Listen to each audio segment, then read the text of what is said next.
Somewhere in the spirit of man.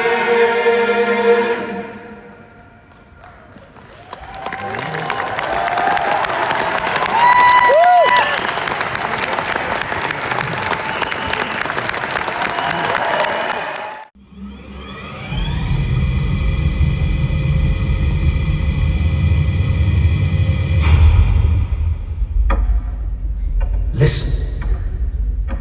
It is 1899. No, let me be precise. These are the dying minutes of 1899. The last slow breath of a century. And here in London, we are watching a new era begin. The British Empire covers a quarter of the globe. Europe is at peace. It is a moment of hope.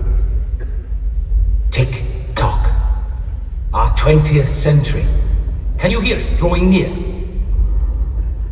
I am H.G. Wells. I'm a writer, 33 years old, and I wrote The War of the Worlds. Since its publication, just over a year ago, people have begun thinking of me as a prophet. How strange to be thought of as having the gift of foresight. One day, just a few years ago, out walking with my brother Frank, near my home in Surrey. He turned to me and said, suppose some beings from another planet were to suddenly drop out of the sky. Creatures of superior power let loose amongst some gentle savages. And in that instant, I had a story. Let me tell you about fantastic fiction, about scientific romance. It works, because from the first to the last, there is nothing in it that seems impossible. Tick-tock. There's a terror in it. My War of the Worlds. A Halloween night terror. The terror of a practical joke. Of screaming in fear when we know deep in our hearts that we are safe, and that the ghost is just a man wearing a white sheet. These Martians who are brains without bodies, without love for lesser beings, who teach us that even though we think ourselves powerful, we may not be safe after all. One day, like the Martians, we will launch craft across the ocean of space.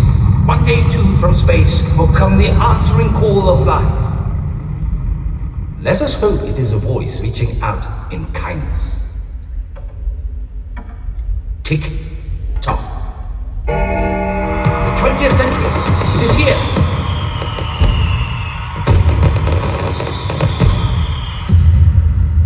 But why do I suddenly hear not celebration, but the sounds of Martians coming?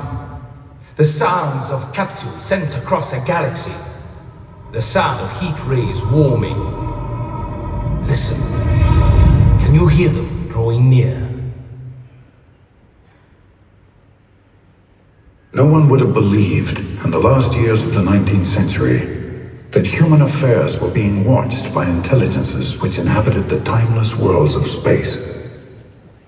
No one could have dreamed we were being scrutinized as someone with a microscope studies creatures that swarm and multiply in a drop of water.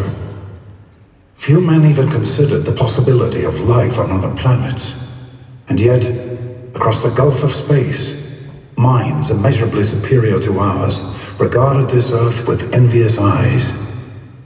And slowly and surely, they drew their plans against us.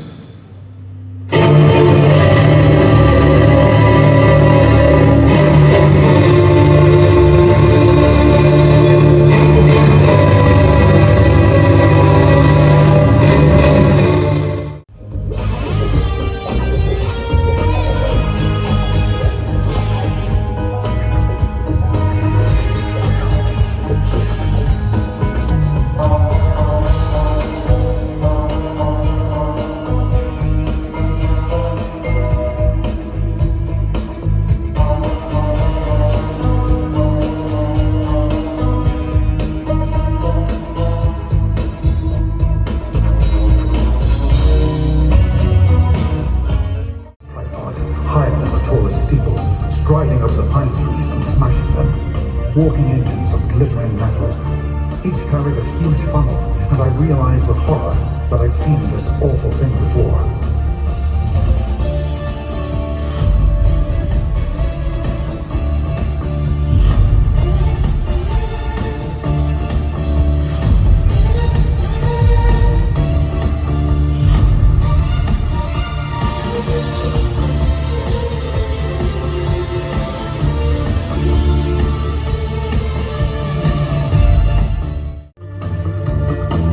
The 6 guns we had seen now fired simultaneously, decapitating a fighting machine.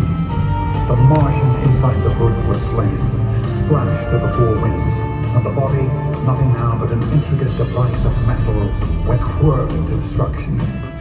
As the other monsters advanced, people ran away blindly, the artillerymen among them. But I jumped into the water.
Shops and hospitals and barracks, right under their noses, right under their feet.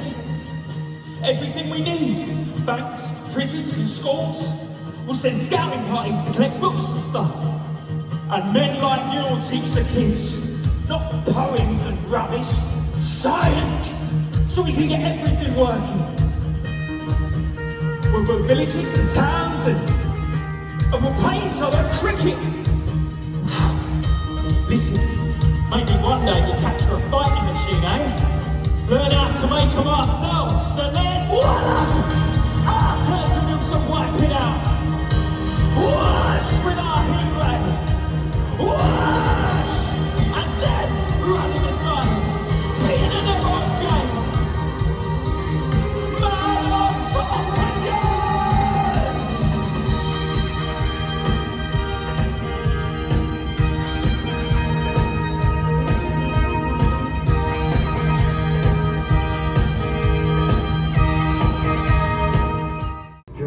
Plagued us since life began. Through millions of years, we've developed a resistance to them. But there are no bacteria on Mars. Directly the invaders arrived and drank and fed, our microscopic allies attacked them. From that moment, they were doomed.